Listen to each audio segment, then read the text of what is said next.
Sunod-sunod na strafing incident, pamamaril at iba pa nagdudulot ng takot sa mga mamamayan ng Sharif Agwak sa Maguindanao del Norte. PNP at AFP walang paliwanag kung sino ang may gawa nito. Ilang gabi na itong nangyayari at nagdudulot na ng takot sa mga mamamayan ayon sa post sa social media ng ilang mga taga Sharif Agwak.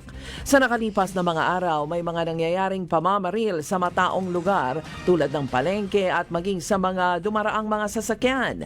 Biktima ay mga ordinaryong mamamayan at mga BPAT members. Kaugnay ng mga pangyayaring ito, hiniling ni Sharif Agwak Mayor Ahmad Mitra Ampatuan sa lahat ng mga kababayan nito na manatiling mahinahon at maging mapagmatyag sa kabila ng tangkang paglusob ng mga armadong grupo sa sentro ng bayan sa Sharif Agwak. Kumakalat ang mga balitang balak ng mga armadong grupo na salakayin ang bayan kapag kagabi. Hindi pa matiyak ng mga otoridad kung ito ay may kaugnayan sa nakalipas na halalan o talagang panggugulo lang ng armadong grupo.